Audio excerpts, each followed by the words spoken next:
Hello, Hello. hello. Hi, everyone. This is Dave and Roxanne. Welcome to another episode of It's a New Day. It's It's a a new new you. you. If this is the first time you're tuning into this episode, we do these episodes once, twice, sometimes over 3 times per week. And the goal of this episode is to encourage you, inspire you that if you had a tough day yesterday, there's always a new day to become a new you, to become all that God created you to be. Yes. Earlier we're just I don't know if there's a pause in the beginning, but we're just trying to put the banner. But thank you for tuning in. We live in Calgary, Alberta, Canada. So comment below where you're tuning in from. We always love to know how global we are in this community, and our dream is to maybe go to your place, experience your culture, maybe eat some yummy food in your country there, and like in the next couple of months we're actually traveling, so stay tuned on that. That's right. So every time we do this New Day, New Year's, we always phrase it in a question. What's the question today? The question today is, are you setting goals properly? Yes, it's the theme is New Year's. We're now on the 15th of January. January. How's your New Year's goals, New Year's resolution, things you set? How are they doing?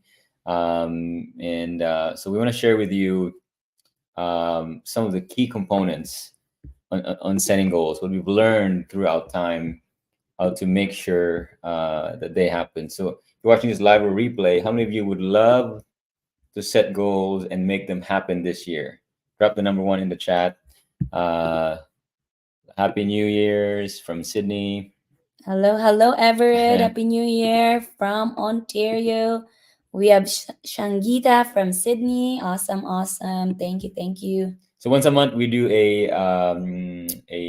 team Zoom, a training within our Online tribe. our coach, our group that we mentor, and we shared this with them. We want to share this with you. So there are 5 components on setting a goal properly. There are 5 to properly set your goals. Without any of these components, it's highly unlikely it's going to happen. And we just wanted to share that with you today. Yeah, because a lot of people, they will do some New Year's resolution, but it's This was us actually. yeah, we were like For that many years. for many years. We get so excited.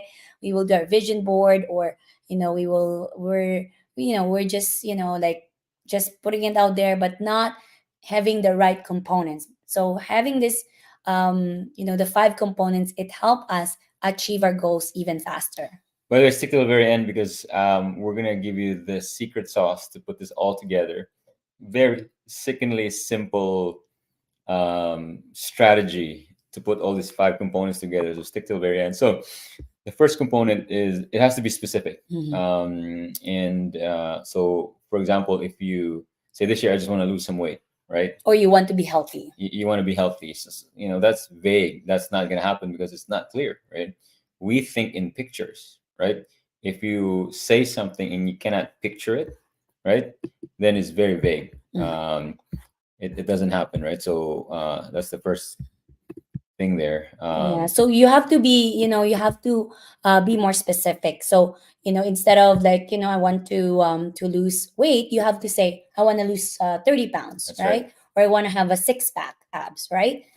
So, or let's say some people will just say, oh, I want to earn more money, right? But you have to say, okay, I want to make 60,000 more, or like I want to increase 10,000 more in my job or in my business, right? You got to be specific. So I'm just curious if you're watching this live or replay, how many of you have some health goals this year? Drop the number 2 in the chat if you have some health goals this year, and if you're just saying some, this year I want to be a bit healthy or lose some weight. That's not specific enough, right? So number 1 is you got to be specific. I want to lose 30 pounds, right? Number 2 is it has to be measurable. You got to be able to say, did I hit it or not, right? So an example of how to make it measurable is this. Yeah. So, for example, you say, I want to lose 30 pounds. So, you have to measure it. Okay, 30 pounds. I want to lose, maybe 5 pounds every month or 10 pounds every month.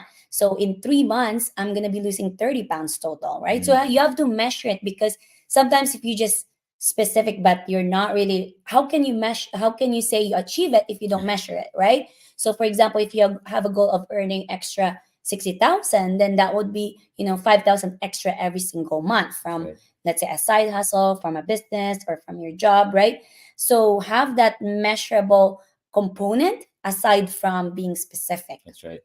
And the third thing is that it has to be there has to be a time limit, right? Because because goals without a deadline Mhm. are just dreams, right? But when you put workloads on those dreams, they become a goal, right? So especially this three, if you don't have this three, then you're not setting a goal properly. Because when you have these three components to a goal, then automatically it becomes math, right? Which means that you can break it down. Yeah. So if you say I want to lose 30 pounds in 3 months, right away it's I want to lose 30 pounds by March 30. That's 3 months. So you can break it down 10, 10, 10, 10 pounds a month, right? Yeah. So you can even do it weekly, right? So if you can't do math with your goal, that means you have not properly set it because it's not specific. It is not measurable and it doesn't have a timeline. So the first three is very critical in setting a goal properly, right? So Yeah. Specific, measurable, and then time limit, which is really like a deadline. Okay. I want to earn 60,000 this year, right? Which is by the end of December 31st, I want to earn extra, right? At that amount, right? Because sometimes if you don't have a deadline, then it can happen, 10 years from now, that's right? right. Or a year from now, 2 years from now. I So want to earn always, more money. How much is more money? Is it like $1 more? yeah. $2 more? So you got to be very, very specific because I remember a mentor told me it's kind of like you're ordering from God, right? You got to be very specific. So imagine if you go to a restaurant and then the waiter come to you and says, in this restaurant you can order anything you want. You can put the menu together. Let me know. So what do you want? Tell me what you want. And you say anything, right? And they just bring you a cup of water. It's like, what? I don't want water. I want this. Well, you said anything, right? So that's exactly the same when you say, yeah, I just want a little bit more money this year. That's you're not clear, right? Yeah. You cannot picture it. So number three, number four. Number four, we've talked a lot about this. So write it down. Write down your goals, right? We've talked about that in our previous Go Lives about that, how important it is to write down, not just put it in your mind, not just, saying it out loud, or, you have to write it down, because they said that statistics says that, 50%, when you write down your goals, 50%, you have a 50% chance of making it happen, Compared right? to someone that's not Yeah. doing it. So, for example, we want to lose 30 pounds in 3 months, right? I write it down. Mm-hmm. You don't. Automatically, my chances has gone up 50% because I wrote it down. So if you are like us before that we just I have it in my mind, I encourage you to write it down Yeah. because you've just increased your chance. That's a big number, Mhm. 50%, right? So and we can attest to this because all the goals that we've written, they may have not happened within the same year, especially the big The audacious big goals, one. Yeah. but like a year later, 2 years, or even 4 years later, the big ones, it had happened because we wrote it down compared to someone that didn't. So big number. Last one. Last one, it has to be your goal. It must be your own personal goal, right? Not your spouse, not your kids' goal, right? Like for me, right? I have, we have our vision together as a couple, vision as a family, but there are specific goals that it's from me, right? For example, retiring my mom, retiring my parents, right? It has been my dream to help them in the retirement, and he supports me on that, right? And that pulls me to do what we do, right? It pulls me to keep moving forward regardless if we failed, before and all that, because it is my personal goals, or it is my own goal, not someone else, not like someone telling me, hey, you need to have a goal like this, you need to lose weight, because it has to come from within you. And because if you say this is my goal now, you're 100% accountable to it. One of the best definition I heard about success is it came from Earl Nightingale. He says that He's Earl. If you don't know who Earl Nightingale here is, he's the father of personal development, and he said that the best definition of success is that success is the progressive realization of a worthy ideal. That you're progressing to a goal that you have set yourself, not someone else. Because you could be progressing, right? But it's not your goal. For example, if you're progressing in your job at work, you go from a manager to a senior manager, but you hate your job, right? That is not a worthy ideal because you don't even like your job, right? But even if you set something that you set a side business and you earn only $1 extra profit from that side business, but if you set it, you are progressing, you're successful, right? A mom that want to stay home with their kids, right? Even if they don't earn anything, but because they set that, then that is a worthy ideal. They're successful. They're progressing towards it. So it must be your goal, right? It must be your goal. Very important. Um, that's the last component of a properly set goal, right? So there has to be this five has to be there uh, to be able to set it properly. And again, this doesn't come from us, right? This comes from almost a billionaire. He has a 350 million net worth, right? We learned it from him, and we just share it with you, right? Success leaves footprints. We just gathered, some of the wisest wisdom and give it to you, right? And because we love reading, so these are five key elements. So, but we have one tip for you. If you stay to the very end, we're gonna give you one tip to put this all together. And that tip is this. Ready? We want to share this quickly. The law of the vacuum. It's called the law of the vacuum. We're gonna share a screen here. Just as a tidbit of the training that we did. We're gonna go fast because we have to pick up our son. 1 second here. Oh, 1 second here. Okay. Yeah, let's gonna go. We're gonna fly through this. All right. So it's called the law of the vacuum, and how many of you guys heard of the law of the vacuum? Drop the number 3 if you have. But basically, the law of the vacuum says that the natural law of the vacuum. I don't know if it shows quickly on the screen. Yeah, it is. Yeah, it says the nature law of the vacuum. Nature loads an empty space, so nature will make sure that empty space is filled if you don't. So anything that is empty, whether you like it or not, is gonna get filled somehow. So, for example, think about when you moved into your new apartment, your new house. Remember, you were so worried in your mind, like, how can I fill this house with stuff, right? And before you know it, a year or 2 years later, your problem is how can I get rid of stuff because it's filled. Your closet. Think about your closet, right? You're like, how am I gonna fill it with stuff? Now it's filled with stuff because it's empty. It's a vacuum, and it eventually is going to be filled because nature loads it, hates it. So God created it to be filled. So how do you apply it to your goals? Here, you got to create vacuum. And I learned this from a very, very successful mentor, very first mentor from a long time ago. Didn't even graduate high school and multimillionaire today. So what did he say? He said, create a vacuum for any of your goals. For example, we had a goal of paying off $86,000 in consumer debt. When we started, this vacuum was empty, right? Meter is a meter vacuum. So every time we pay something, we would scratch it off, because we visualize it being filled. Very, very sick and simple, but I challenge you to do it. Yeah, we got this that thermometer Google, so you can just grab it there. After we paid off our 86,000 of consumer debts, we have another goal, right? We wanted to have emergency funds. So there's always like a deadline, right? For us in here, we wanted to be debt free or have Right. emergency fund December 8th. So every time we have the money, right, we pay that off and then we scratch it, right? So the 3, for example, right? So specific number 1 is specific because we want to have emergency fund of 30,000. It's measurable because it's going to be, whatever it can be in I think it's December 8, 2019. There's also a timeline, right? So it has the components. If we just do this, and it will happen, right? So, and the other key is you got to visualize it. Visualize this thing being filled, because when you visualize, then you materialize. If you've been there in the mind, you got to be there in the body. Most successful people have taught this. Even they train athletes to do this. Visualize yourself being in the finish line over and over and over. The same thing works here. I'm talking fast because you got to get this done. So next is it's not just a success principle, it's also a biblical principle. Hebrews 11 verse 1 says, Now faith is the substance of things hoped for, the evidence of things not seen. The powerful thing about it is the second part is evidence of things not seen, because it says, why is there evidence but you haven't seen it? Why? Because there's only two people that saw it, you and God. It's in your imagination, right? So this is really, really powerful. This works. This is what we've done. So more So vacuums. what we do is like every time we earn, for example, right?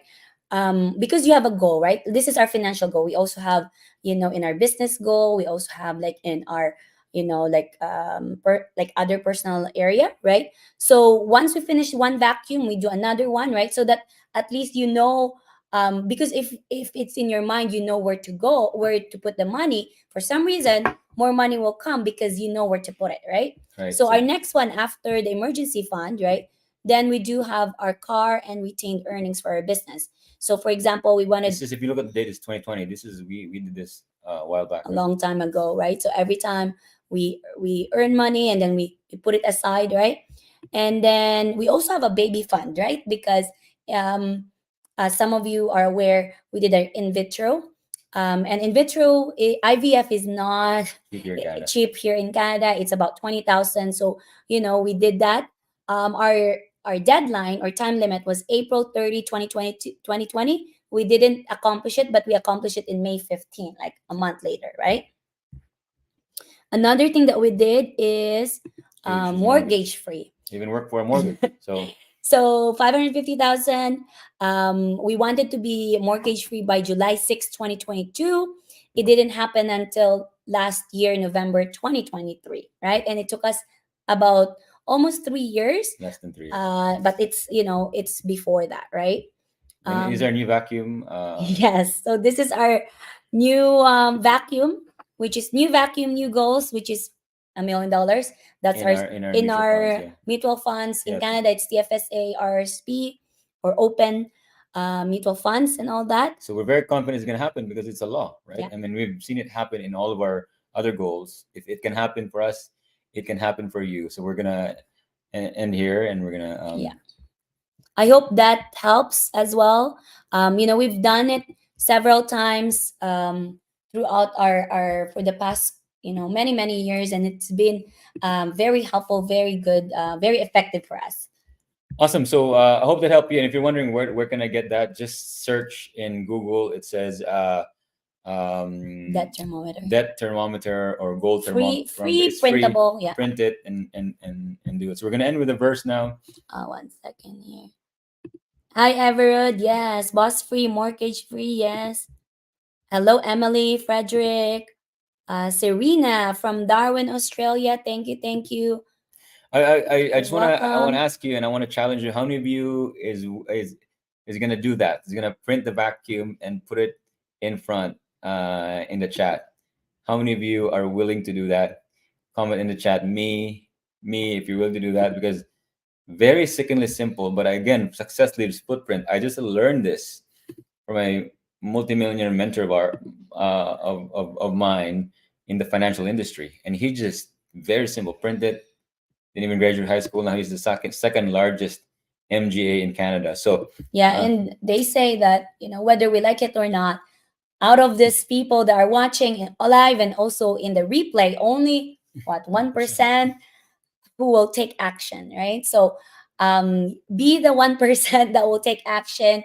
There's so many knowledge, wisdom out there, but if you apply it, it can change your life. Awesome. So we're going to end with a verse, and the verse for today is coming from Proverbs 16 verse 3, and it says, commit to the Lord whatever you do, and he will establish your plans. If you surrender your plans, have everything specific 5 elements, but if you surrender and commit it to the Lord, he will guide you. He will guide you. You open yourself.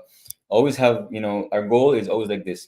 We have a purpose, but the path can be different. Yeah. Right? I mean, our purpose was to retire Roxanne's parents over 15 years ago. Yeah. Right? But, the path was businesses. But we failed in 24 businesses, right? So we were open. We were allowing the Lord, right? Yeah. To bring us many different things until 5 years ago, we finally were in the right path, vehicle, which is an online business that allowed us to help retire Roxanne's parents. So, but commit everything to God, and He will establish your steps. Awesome. Thank you, guys. God bless you. Thanks for Take tuning care. in. That is another episode of It's a new day. It's a new you. God bless everybody. God bless you. Bye.